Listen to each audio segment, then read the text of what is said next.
is this your first live thing ever? I've done live like gigs, but not like sitting here. That's not what I mean. I think if you've ever played live. No, Yeah. no, no. I've done like I've gone live on you on my channel. Ah, okay. All right, Yeah. so all right. So like I've never like played live before. I've only ever like done this live. Yeah. So it's So the exact opposite. yeah, right. So I guess I'm gonna pull up I have another computer right here. I'm gonna pull it up and like monitor the chat on this, and then I guess just periodically check in on it, you know what I mean? Oh, okay. So I can do that too, right? Yeah. It's just there's just a little bit of a delay. And then you can see what people say. Yeah. Oh, there's your ad. I can't put on ads on my channel yet. I don't have enough. Yes, you can. You only need 1,000 subs. I know, but I don't have enough hours or whatever. There's Boy. requirements, and I have one. I've hit one, but not the other one. Well, we'll get you there. Yeah. Thank you. You know, you make me feel confident. You're like, we'll get you there. Yeah, well, hey, here to help. I believe you. All right, so what's going on, everybody? So for those of you just trying to tune in, I'm monitoring the chat with my other MacBook that's sitting here. But ladies and gentlemen, we have a very special guest for us on my channel today, Nicki Tedesco, one of the best bassists I've ever seen on the YouTube. And before she introduces herself, I have a little story about Nicki. So like you've heard this. This is not like, you know. I don't know. Maybe you know what I'm about to say. I've told you this. I'm ready to hear this. Yeah. So this is a couple years ago, back before I even started to like do my own channel, whatever.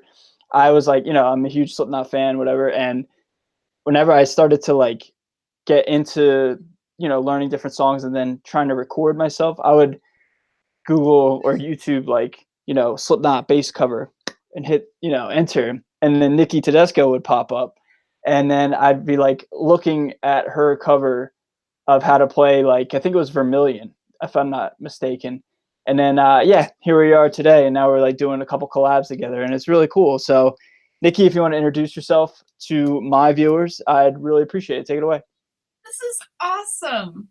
First of all, thank you for having me on your channel. I am so impressed because you like I struggle to put out a video a week, and you're like, bam, bam, bam, like video every day, every other day. And then you're getting guitars. I'm like, I don't know how you're buying all these guitars, but whatever it is. It's a hustle. It's an everyday hustle.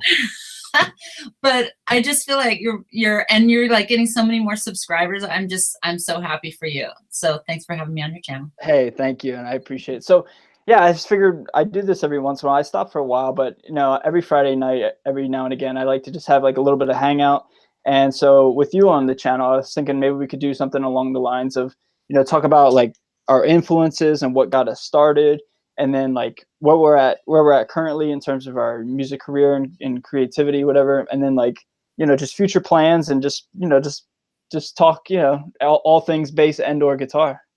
Sounds good. And I think it's so cool that we've only talked through like texting and emails, and Correct. we've done a video collab, we've done like video editing, and now finally, like literally, you guys, this is the first time I'm actually talking to you in person. Yeah, that's actually not true. You guys didn't see we had like a 15-minute debacle of she couldn't hear my microphone. So that was our first phone conversation, trying to do all the tech side of getting things worked out. So that was our first actual voice conversation. So it's a continuation of that same conversation. Yeah, but I'm erasing that from my memory because erase what? What are you talking about? I don't know. I'm not sure. Okay, moving on. Moving on. All right, so what got you from the Vermilion video, which by the way is one of my favorite songs, and that's how I found your channel. And then when I started watching your channel, so now I'm a subscriber, and I'm also a patron. And if anyone on your channel is not a patron, they should go to your Patreon page. Shameless plug. Yeah, it's okay when you're plugging somebody else, I feel like. Yeah, but, well, likewise, anybody that's watching, Nicki deserves every single sub in the world. Please do her a favor, do me a favor, just help her out. She deserves it. And I loved your video of when you were going through like your favorite records. Ah, yeah, that's a good one. My That was a good one. favorite videos of yours. Yeah, talking about like when I was like 11 and, you know, Led Zeppelin and well, basically my father's entire discography and yeah. So I guess that'd be a good like segue into like the beginning of what I want to talk about. Like I've said it like in several videos, like my dad, he like he molded my musical interests and tastes. Like my first memory, this is not a joke.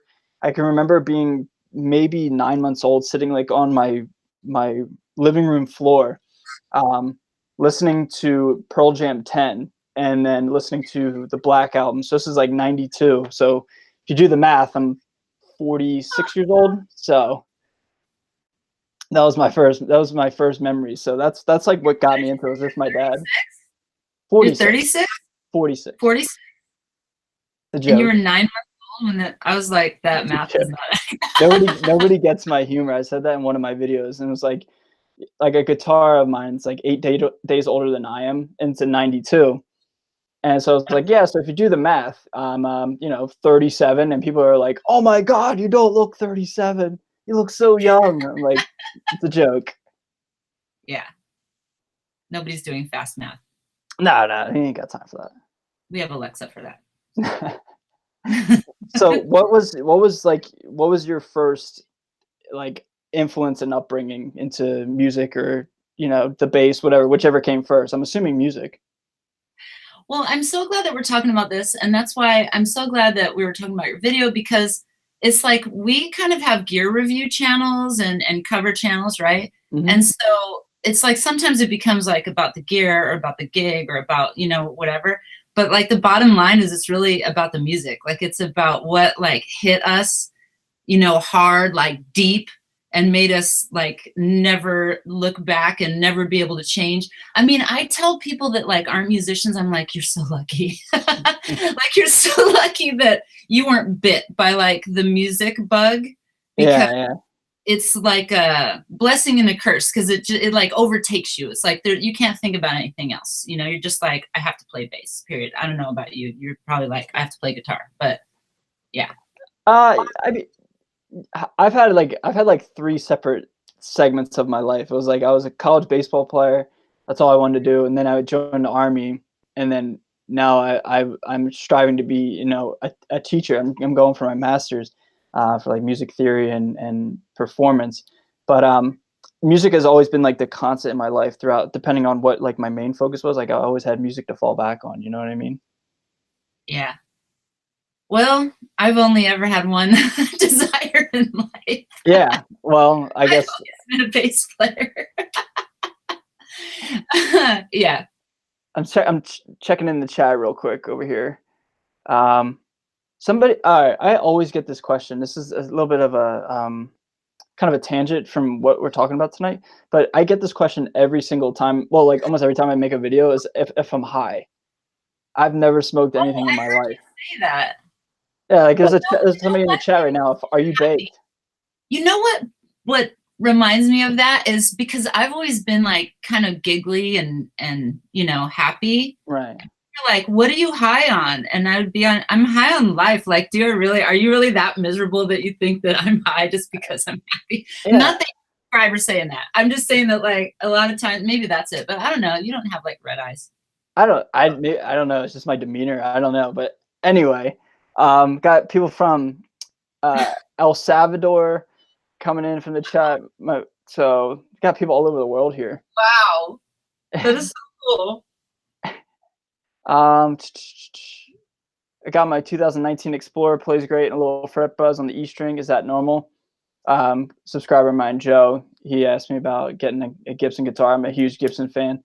A little bit of buzz on the E string, not really. I mean, it all kind of depends on your setups, but we could talk offline if you want to DM me on Instagram. I'm trying to stay focused with my guest here. That is Nicki Tedesco. I saw what Nicki Tedesco show. I have a theme song, but yeah, it's really good. Yeah, I'm going with it. But I saw one of your subscribers said something like, it's because your lights and you're squinting. And I was kind of, they think you look high.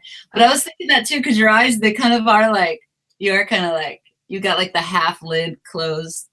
You just chill. Yeah, I don't know. Do you want me like, do I have to be like this? Yeah, be like, Hey. like lose 1,000 people. You know, Yeah. shirt made like, stay metal Ray, I'm not high. Merch store coming up. Yeah. Summer 2019. Yeah. Yeah. Okay, so to answer your question, so what started me in music? Yeah. So I went to a Lords of the New Church concert, which nobody on your channel is probably going to know who they are. If anybody knows who they are, I will give you a high five, a high ten. But anyway, they're like this goth band, you know. And I loved them. And so, and like I jumped on the stage because, you know, that's how it was back then. You jump on the stage and then you stage dive. Like that's what we did back then. Mm-hmm. So I jumped on the stage and I was like, I didn't want to get off. For some reason, I was like, I'm meant to be here. But I always did love music. And so then I started playing like a little bit of classical guitar, like finger picking style guitar. Okay. So I've always been like using my fingers. And then I just ended up getting my hands on a bass because somebody suggested it. And I was really in love with the Red Hot Chili Peppers at that point. So it's like as soon as I played the bass, as soon as I hit one note, I'm not kidding. Like I remember that moment. Like you remember when you're 9 months, which I don't remember being 9 months old, but when I hit that one note, I plugged into the amp, I hit one note on that bass and I was like, oh. I was probably like a child, like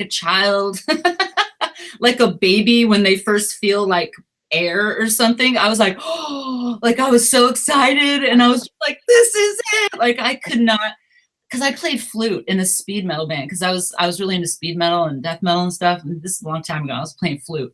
I was trying to play flute and because I wanted to be in the band, but I only played flute. But it like I never felt. So speed metal and flute really aren't like a thing. You know what I mean? We made it work though. We were I'm sure you did. I'm not knocking it. I'm just saying you kind of pigeonholing it. It's like the slow down breakdown where like the guitar starts going into this melodic, you know, harmonic minor 5 kind of shit. So that's where the flute would come in. But anyways, yeah, I never really felt it. Like I wanted to perform, but I couldn't feel the flute. And when I felt the bass, I was like, this is it. So that was it. Okay. Yeah. People in the chat are saying flee and that thump. Yeah. So like that whatever tuning you're in, let's say E, that low E, like just, yes. Yeah. At deafening volumes that when it hits you. Yeah. But when I started playing, like I thought Flea's line, and this is such a beautiful thing when you like get better and better, is musicians that you used to listen to that you thought, oh, I'll never be able to play that. Like, that's just insanely good. And then you like pick up a bass and you're like, oh, I wonder if I can play that. And you just like play it. Yeah. Like, wow, for whatever reason, it just like clicks. And then as you get better, like what you thought was once impossible, you know, it's Slipknot, a lot of Slipknot stuff for me like that.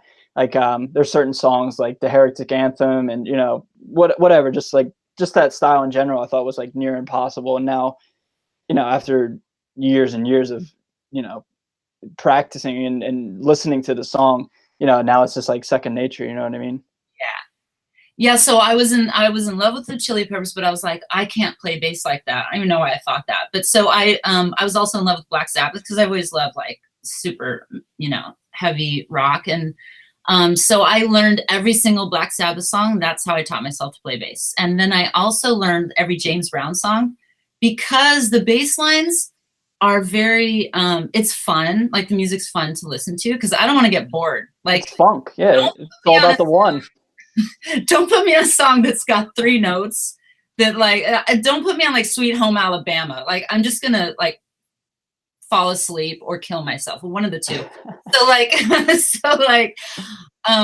But James Brown's like fun, but it still is like only 3 or 4 or 5 notes, but they have like feel and groove. And so I learned all James Brown songs. And I remember one time the speed metal guitarist, he's like, you gotta be smooth.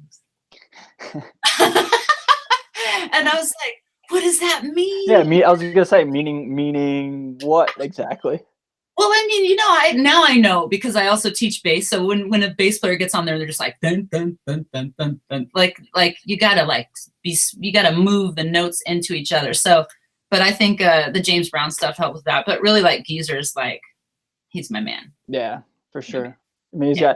he's like, there's no I'm very naive being a guitar player, and I mean this with the utmost respect, but I feel like there's far fewer bass players, at least from where I come from, that don't have like a very distinct tone. Like where I'm Yeah. coming from, like Eddie Van Halen, like Zach Wilde, Dimebag Darrell, like those like are like very iconic guitar sounds. And for me as a guitar player, I feel like there's not as many bass players that have their sound, but like guys like Flea and Geezer Butler, like two off the top of my head, and maybe Lemmy. You know what I mean? Like when you hear that sound, like you know it's them. You know what I mean? And that's just I'm sure there's dozens more that I'm not familiar with. That's just a result of my own naivety. I'm just saying, like I could see how Geezer, you know, hearing that and wanting to emulate that, Yeah. you know, really like sparked that inspiration. Well, and it's also I mean, it's a perfect segue into tone, which I super want to talk about, but I could tell what the bass line was. It's like, because a lot of music, when you listen to like a lot of rock and heavy metal, and like heavy metal from a long time ago before now, I mean, now there's so many bass tones out there, but it's like the bass would always do what the guitar's doing and they just kind of mix. And so, but like when I listen to Black Sabbath, it's like you can tell what the bass line is and it's different than the guitar part. So it's easy for me to decipher, like as a new player, like Okay. what is the bass line. And so, but I mean, but I just learned those songs because I love them. I would wake up, like I was so into it, I would wake up at like 6 a.m. just to like practice. I'd be like, I gotta get up, I gotta practice at 6 a.m., you know? Yeah. I honestly, that's how I am now. And that's kind of a result of my schedule. But even, you know, after 10, 15 years of playing, like there's still certain individuals or songs or tones that I like, you just want to like be around, you want to hear it. You know what I mean? Yeah. So that's probably what twisted part of my brain is like 6 a.m. Sabbath, you know, just go, it's like, that's gotta do something to you. Oh, But yeah.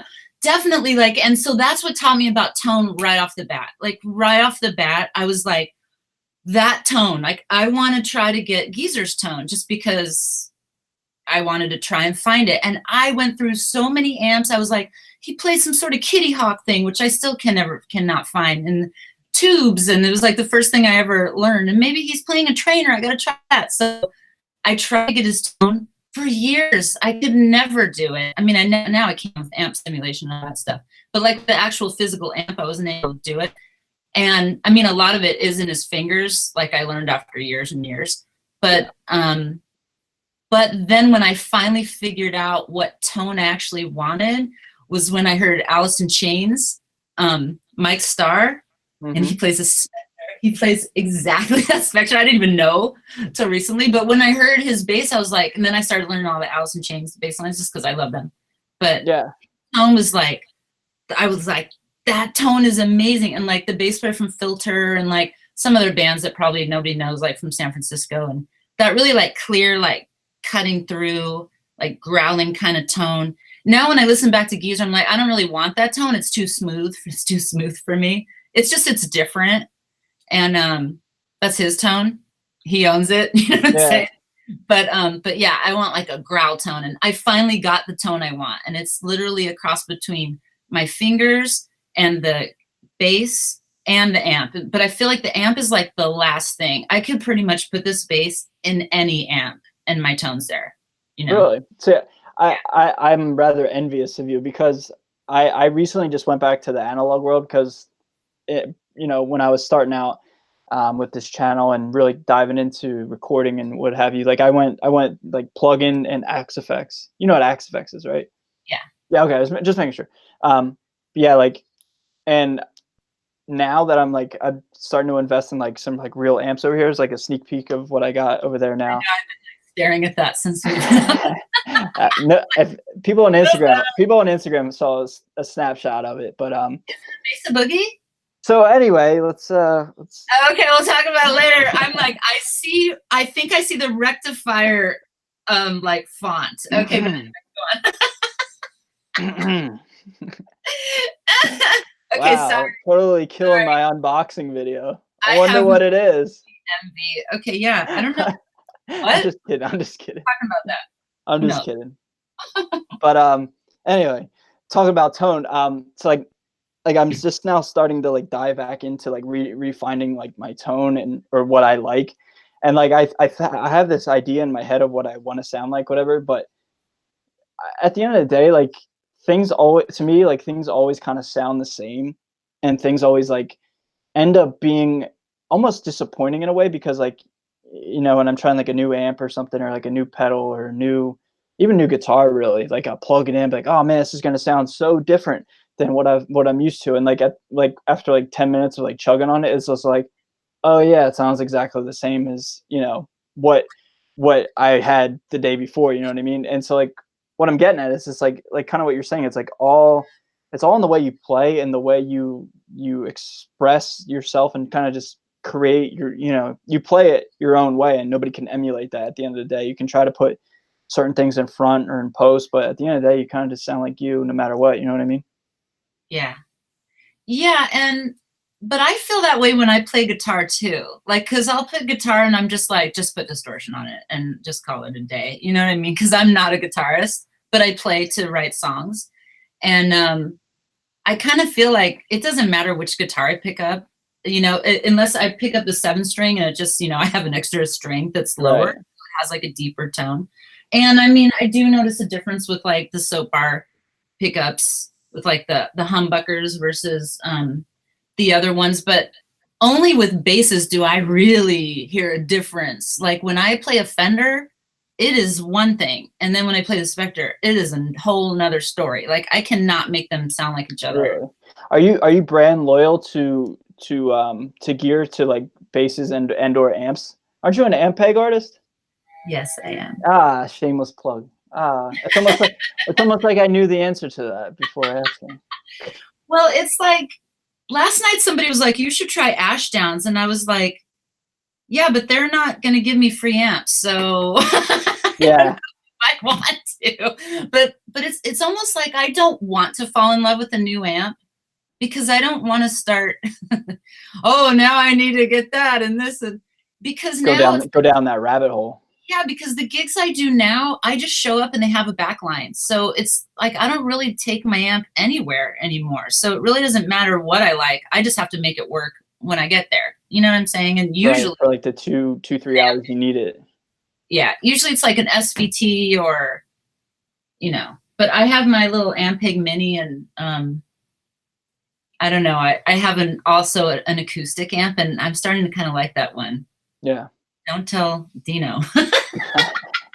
But I like it because it's like it's more.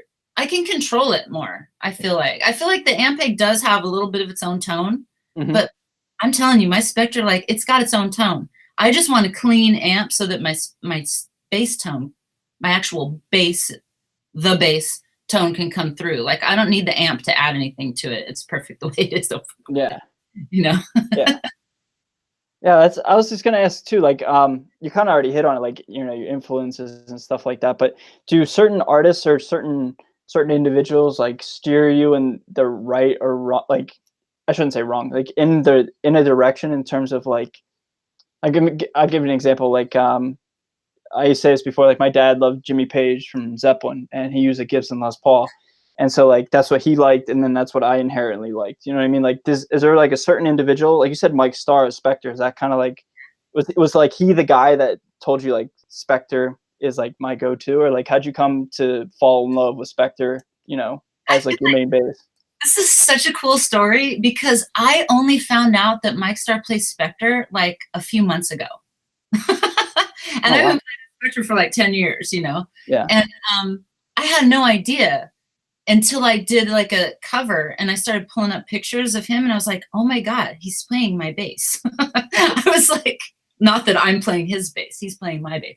But I was just like, that's why I love his tone. No, this is how I found a Spectre. So I had been playing other people's basses, like OPB, because like I moved around a lot, right? And I just got shitty basses. I just got whatever because I just wanted to play, And I would tear the frets off and be like, I'm gonna be like Jocko, and like just play fretless because I was really into fretless. And so it like didn't really matter what the brand was. For years, I just play. It was like, well, I can afford that $250 bass. That's my bass, you know. Oh, I'm gonna put EMGs in it because I heard that was cool, and now that's my bass. And then I moved to Hawaii and I finally found a Fender and I was like, I'll get that. But that wasn't exactly what I wanted. It turns out it's this Franken bass. It's like a jazz neck with a P bass body. And it's okay. I have a actual P bass that I like better now. But anyway, so I just kept going through basses, and then I was borrowing a P bass and I was like, oh, this is badass. I want a P bass. But it was like a 1971 and P bass from like, you know, pre-Leo, whatever all that, you know, like audiophile, gear file stuff is.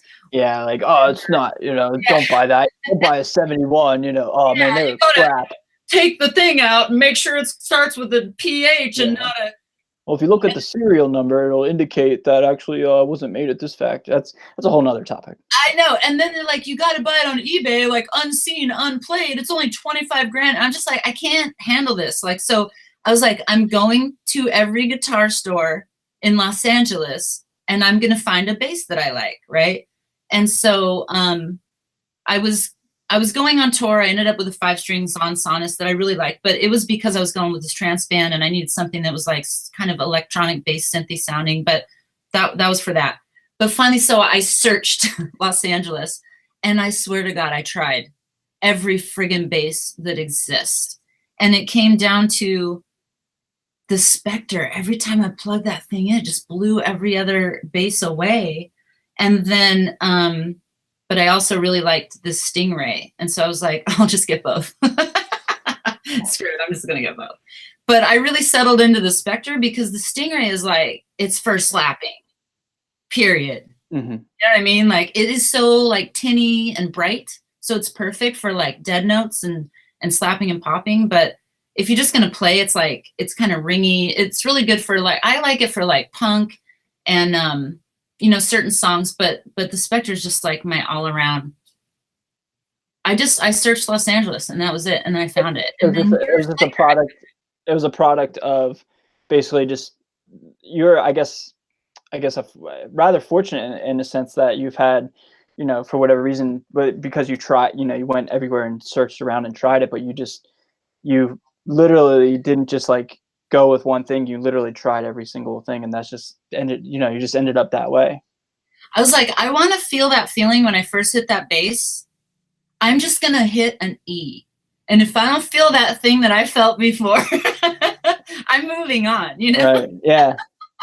But that one was like, I would just pick it up and I would just keep playing it. Like an hour later, I'd be like, well, I guess I like this. You know? I have a relatively, I don't know if it's a bad habit, but it is a habit of mine where like I'm very superficial, and like I like, you know, certain types of bridges and tuners, frets, you know, bolt-on string or bolt-on neck through, set neck. Like it doesn't matter, but if it looks cool, that like is like over half the ball game for me. And then like I like try to make it work for me. You know what I mean? Like if it looks cool but doesn't play so well, like I'll try to tinker with it to make it play well. And if it doesn't, I'll end up trading it and getting something else, which is why there's a continuous flow of gear in my life. It's a very they're like, here he comes. Yeah, it's like with that one. It's a continuous flow of getting things up. One for the internet and my subscribers, and two, it's kind of for my own benefit. Not only I have, you know, something that inspires me to create and to play, but also it, like, you know, when you try something, you now have a bit of knowledge on that. You know what I mean? Like you can't talk about if you've ever had a Philly cheesesteak if you've never been to Philadelphia and tried one. You know what I mean? You gotta experience it. Yeah. So. I'm so glad you said that because this is a hilarious story about the Spectre. So you know how I said, so I was like looking for tone, right? Just right. Tone. So I get this bass and I love it, right? Because it sounds good, right? And then years later, I realized I don't like the neck because I like really flat necks. And this is like a super round neck, right? The action is like it's like this. Well, maybe it's like that. Like the action is really high on this bass, and I've tried to get it, you know, like flattened, and it doesn't work because it buzzes. And then like, I did not pay attention to what the bass looked like or felt like. Like it sounded good, and that was that. Like I wanted that tone.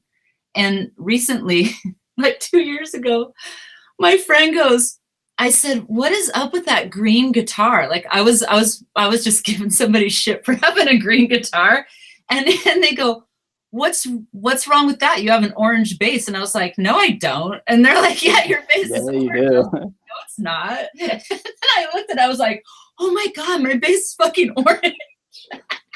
Like I didn't even notice. I literally just listened to it.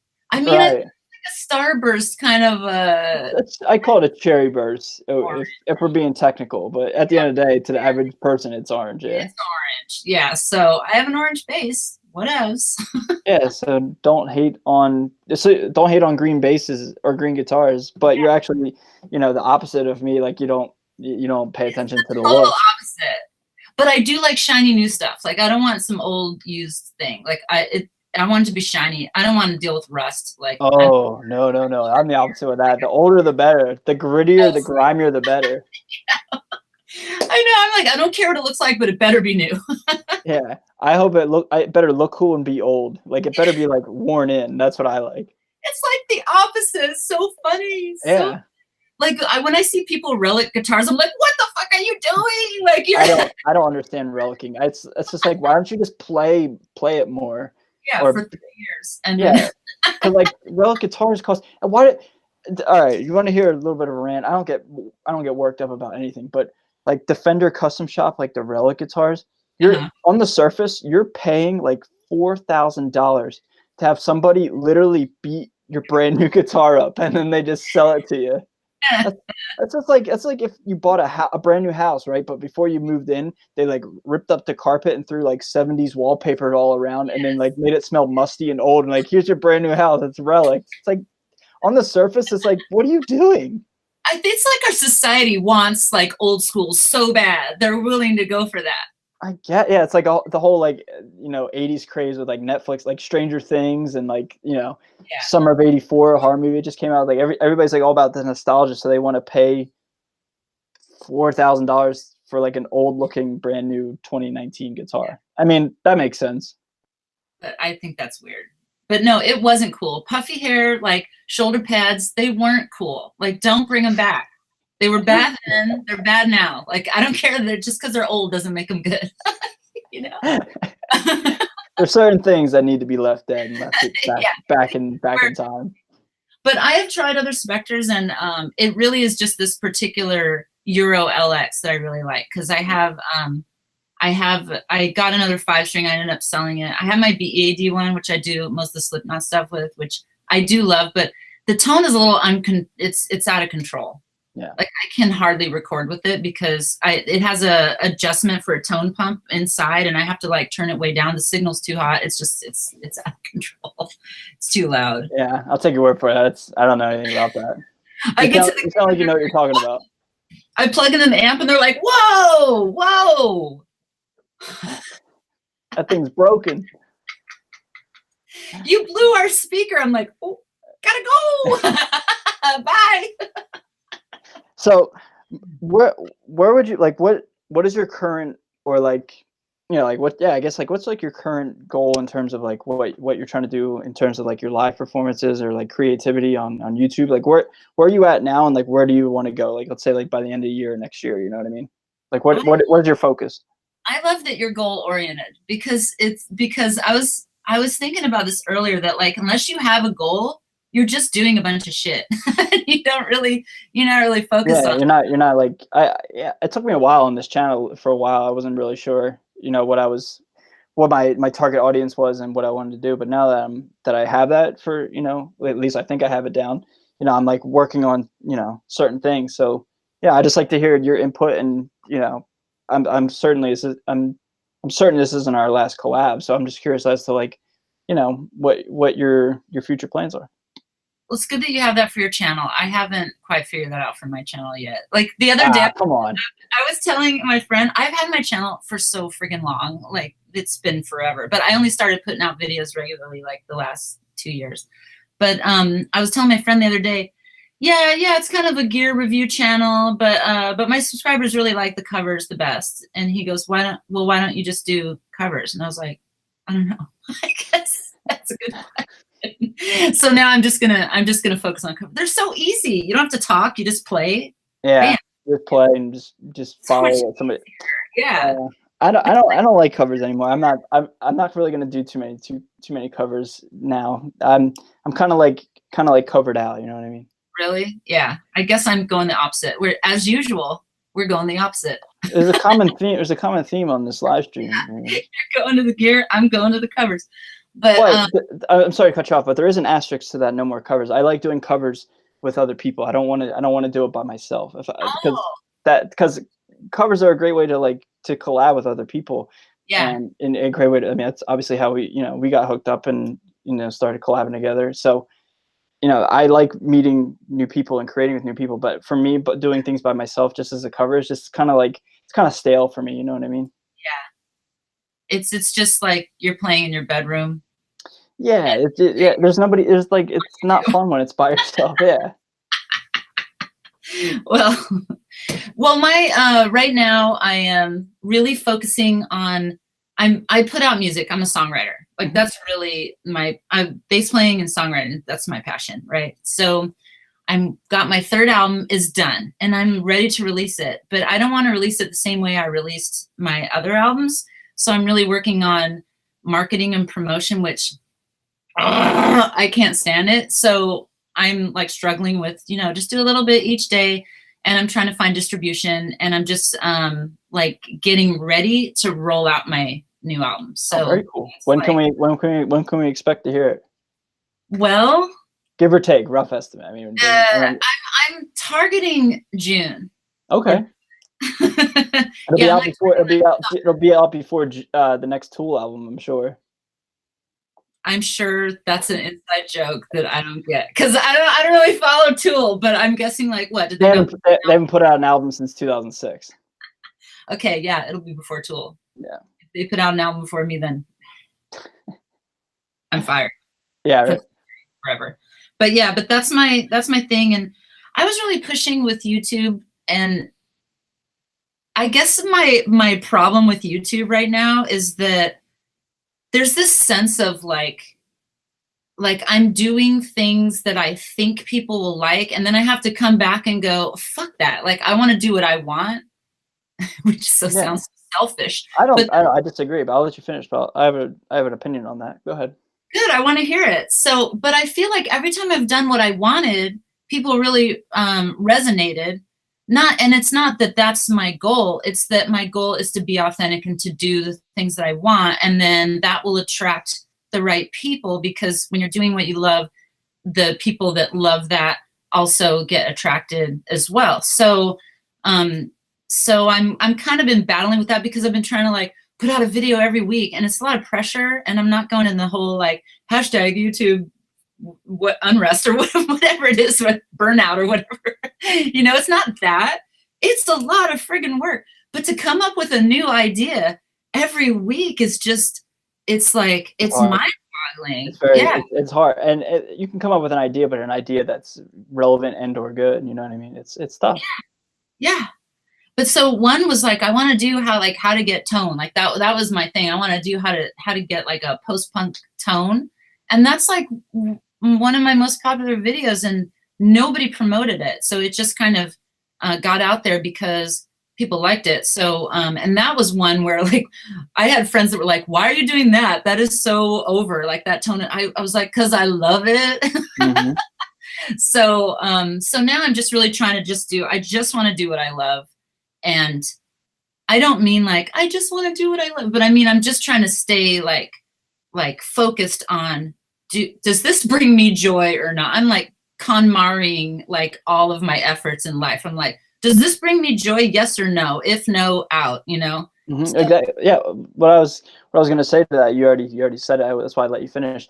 Is like, if you do something you like and you genuinely you like it, people will see that and it'll come through. It's not contrived. It's not like, you know, you're not putting on an act. If you're genuine about something, and people can tell, you know, they'll be attracted to that, because it's always fun to be involved with someone who's passionate about what they're doing. Like it's just like contagious, you know what I mean? When somebody like is passionate about something and they're like in good spirits and happy about what they're doing, I think it's just like human nature. People are into it. So the fact that that's your main goal for, you know, let's say the next year or whatever, you know, that's half the battle right there. That's like the majority of just trying to find your target audience. Your target audience will come to you just by you doing what you love. You know what I mean? I love that you say that, because there's always like some doubt, like, am I doing the right thing? Or Oh, everybody has self-doubt, but just gotta chill out, man. Just do what you want. It'll all work out. yes. What is that shirt? The Shining Girls. Oh my god, I love it. My fiance got it for me for my birthday in 2018. Yeah, I love it. It's one of my favorite movies. I did a music video for the single off my last album, but it's called Suicide Note, and it's not advocating suicide, people. And but it is about like struggling with those thoughts. But anyway, I got these two actresses and I was like, I want you to be like the Shining Girls, but you're gonna be like the mean schoolgirls that are like telling me my music sucks. Right. So if you guys check out that video, it's on my page. It's called Suicide Note. And there's like these two girls that are just like, your stupid music, like you're a freak. And they're just, when we were filming it, I started crying because I was like trying to get into and I could feel them just like, meh, meh. And I was like, oh my God, I started crying. Like, it was so sad. They were freaking me out. So yeah. I'll have to check it out. Yeah. I've seen it, but it's been like the time, like I said in the very beginning, it's like in like 2015 maybe, like when I was over in Germany, you know, playing guitar, and I remember seeing that. I was just like, oh my God, what is this? Nice. Yeah. I got Alex. I'm sorry. Yeah, what are people saying? What do people say? Alex Radford. He's always in all my live streams saying, don't ever do videos Nicki, don't ever do videos every day in April or August. That's the issue I'm having. Can't think of stuff to do. I think what he's trying to say, I think it's a little bit of a typo, but I think what he's trying to say is like, you know, there's times when like he's trying to, you know, think of new ideas, and it's stressful and it's tough to figure out. And so I think it's better to just not put anything out than to just put out crap, basically. Right. Like, don't do videos just to do them. Yeah. Well, thank you, Alex. That's really sweet. I need help. I do. I guess for me, real quick, is like I'm diving headfirst into, you know, creating analog, you know, sounds like with real amps and stuff like that. And again, I'm kind of taking a pause on my own covers, but I certainly want to continue to collab with people all over the world. And then I want to teach, you know, a lot of recording stuff as well as theory stuff, because I'm going to school for that, using the GI Bill to obtain that, which I'm very fortunate about. So all the knowledge that I'm learning from that, I certainly want to give back to, you know, my subscribers and my community. So my whole focus is not doing stuff just for me. It's doing stuff for me that I want to help other people. You know what I mean? Like I want to learn stuff for me, and then iterate it back to my subscribers. That is so cool. You know what? I'm going to get super deep for a minute, because that reminds me of like when, especially in the music business, like when somebody thinks they have something, like, oh, I have this secret mixing technique, right? Mm-hmm. Then they don't share it because it's mine. Like then they covered it, and then they think that that's like that they don't want to share it because they think they'll lose their, you know, that's their one edge. You know what I mean? Yeah, it's like the one thing separating from, if somebody gets famous because of it before I do, then they'll feel gypped. Yeah. But then I met when I was on tour with BT. So he's a trance guy, right? And he had created, you know, that stutter thing with vocals that's everywhere, and you've heard it with stuttering with guitar. I mean, all everywhere in Slipknot. He like started. Oh, okay, yeah, okay. A long time ago. I mean, he was like one of the first ones to do it in trance music. New metal wasn't even a thing yet, right? And so, but he could tell, like he had this idea that he should share it. He's like, because people are gonna want to do this anyway, and I'm not gonna, even though I'm the first one or one of the first ones that's being like noticed for doing it, I should share it with people. So he actually made an app that people could just use to put the stutters on their music. And so he like found a way to share it. I mean, I just think it's a whole different mentality where it's like an abundance mentality, rather like a let's share it and then we'll all be better for it, instead of like the coveting, like there's not enough mentality. Yeah, like I'm not like doing anything, groundbreaker or revolutionary. Everybody in the music business kind of knows kind of everything. There's just like how to like shape it to your own specific way, like how you make it work for you. And like, like EQing, compression, mixing, mastering, like there's a million ways to do that stuff, but it's like each person does it differently. It's just like with playing, you know what I mean? Like there's millions of people that teach guitar and or bass, but it's just how they obtain a certain idea and then teach it to other people. It's different every time, you know what I mean? Yeah. Well, I've actually been watching your mixing videos, because that's one thing, like I record all the time, I'm writing songs, I'm playing, but when it comes to like mixing and mastering, that's just, I've always left other people to do that. And I just think like it's kind of a blockage for me, because then I've got to always, okay, well, I'm done, and let me send it to somebody else to do the rest. Yeah, it's kind of the easy way out. Yeah, that was like I had to learn that way, because there is nobody in the Army that does, at least not nearly as many people as say like LA, like when you're already in like the community and like know people. So like I was on my own, so like I had to do it, and my stuff in the beginning was terrible. As is everybody else's. I mean, you got to start at some point, but I've certainly put the time, 2 years into mixing and recording and editing and whatever. So yeah, I'm glad you like it, because they've done pretty decent, and I just want to continue to just help people. Whatever you do, just turn up the bass. Well, that's gonna wrap it up for tonight, everybody. It's just I don't know what Nicki's talking about. I'm kidding. No, as am I. Whenever I'm mixing, whenever I'm there with the mixing guy, and I'm always like, "Are you sure the bass is loud enough?" He's like, "It's loud enough," and I'm turning it down every time you say that. Are you sure? Well, yeah. In all seriousness, I'll continue to keep doing that stuff, and I'm still learning as I go, but the stuff that I have kind of down, on a daily basis that I do, I'll be more than happy to share with other people. Nice. So, well, I guess that about wraps it up. I mean, it's dinner time here on the East Coast in Pennsylvania. I know it's only 3 o'clock in Cali, but it's dinner time. I gotta start grilling. Nice. Yeah. So. Well, thank you for having me, Ray. Hey, thank you so much for doing this with me. This won't be our last. I mean, we'll continue to do this, and I would love to have multiple people on this. You know what I mean? Yeah, that would be cool. Like multiple people on one. Yeah, like so, like be me, you, and like say somebody else. Just invite them, just like I did to you. You know what I mean? Cool. Yeah, and let's do another collab. Absolutely, 100%. Okay. All right, everybody. I'll see you later. And then, if you want, I'll give you some links for your description box or whatever. Okay. Yeah. Absolutely. I'll be the album info from absolutely. Yeah. I'd be more than happy to do that. Okay. Cool. All right. Thanks, Ray. Bye, you guys. All right. See you, everybody. Thank you all for watching. Bye. Bye.